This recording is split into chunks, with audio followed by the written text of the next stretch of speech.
Hi friends, welcome to మళ్ళీ channel. చాలా చోట్ల చుట్టుపక్కలంతా ఫుల్ వైరస్గా ఉంది. ఎక్కడ చూసినా కోడి చచ్చిపోతున్నాయండి. కానీ మన ఫామ్లో మాత్రం మరి మనం చేసిన జాగ్రత్తల వల్ల ఏంటో తెలియదు, కానీ ప్రతి కోడి కూడా బతికే ఉంది, ఏది చావలేదు. అది ఎలాగో ఇప్పుడు చూద్దాం. నేను చేసిన ఏంటో మీకుతో పంచుకుంటాను. మీరు ఏమైనా ట్రై చేస్తే మీకు వర్కౌట్ అవుతుంది అనిపిస్తే చేయండి, లేదంటే లేదు. ఈరోజు చూద్దాం కోళ్ళు అనేది చూస్తాం.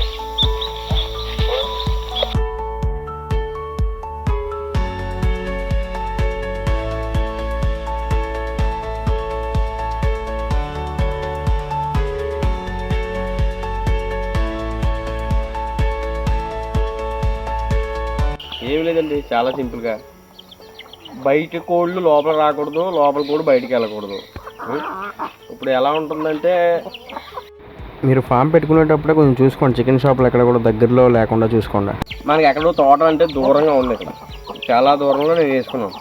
దానివల్ల ఏంటంటే నేను సేఫ్ జోన్లో ఉన్నానని నేను అనుకుంటున్నాను. ప్లస్ నేను వాడేది పసుపు, అల్లం వెల్లుల్లిపాయలు ఇవి కలిపి వాటర్లో మిక్స్ చేస్తాను. మిక్స్ చేసి వాటర్ కుండీలో పెడతాను. ఇక కుండీలో ఇలా కుండీలో పెట్టుకుంటానండి. ఖచ్చితంగా వారానికి 2-3 సార్లు ఖచ్చితంగా కలుపుతాను. క్రౌడ్ ఎక్కువ ఉండకూడదు కోళ్ళలో, వైరస్ చాలా ఫాస్ట్గా స్ప్రెడ్ అయిపోద్ది. సో క్రౌడ్ని కూడా కొంచెం తగ్గించుకోండి. చలికాలంలో కోళ్ళు చాలా ఫాస్ట్గా దెబ్బతినేస్తాయి. కౌడంగి అనేది కూడా ఉండాలండి మన ఫామ్లోని. ఇందులో పురుగు పుచ్చుతుంది, ప్లస్ పురుగులు తిన్నా కూడా బలంగా ఉంటుంది. నేచురల్గా పురుగు పడుతుంది, దూకుంటాయి, వాటికి ఎక్సర్సైజ్ ఉంటుంది, అన్నీ ఉంటాయి, దూకుంటాయి.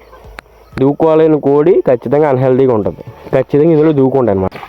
ఈ హైట్ అనమాట, నా చెస్ట్ హైట్లో కర్రలు ఎక్కువ ఉంటాయి. ఫ్రెష్ ఎయిర్ అనేది లోపలికి రావాలి, బయటికి పోవాలి. అందుకని ఇలాగనమాట. ఇది ప్లాస్టిక్ నెట్ అంతే, ఎందుకంటే ఆక్సిజన్ మారుతూ ఉంటుంది. ఇదిగోండి, అవన్నీ పాటించడం వల్ల కోళ్ళు అన్నీ హెల్తీగా ఉన్నాయి. వీళ్ళు దేవుడి దయ వల్ల, మనం చేసిన జాగ్రత్తల వల్ల కోళ్ళు అయితే బాగానే బతికున్నాయి. మీరు కూడా అవి చేయండి. మెయిన్లీ అల్లం వెల్లుల్లిపాయలు నలిపేసి వాటర్లో కలిపి పెట్టండి అప్పుడప్పుడు. ఖచ్చితంగా అల్లం వెల్లుల్లిపాయ, వీలైతే తులసాకు, పసుపు ఇవన్నీ కలిపి పెట్టండి. వేపాకులు కూడా కలిపేయండి అప్పుడప్పుడు, ఏం తప్పులేదు.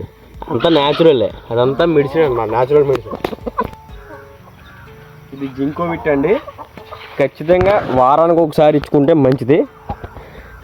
ఇదిగో ఇది అంతా 150-160 ఉంటుంది. అప్పుడప్పుడు ఒక కప్పు, నేను ఎట్టిన కుండీలో నాకు వాటర్ అది చూపించి అందులో ఒక కప్పు వేసేయండి.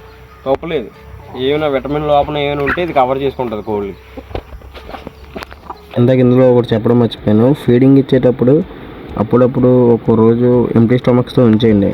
Thank you friends. మన వీడియోలో ఉన్న కంటెంట్ కనుక మీకు నచ్చినట్లయితే లైక్ చేసి, షేర్ చేసి, సబ్స్క్రైబ్ చేయండి. మీ ఎక్స్పీరియన్స్ని కామెంట్ రూపంలో పెట్టండి.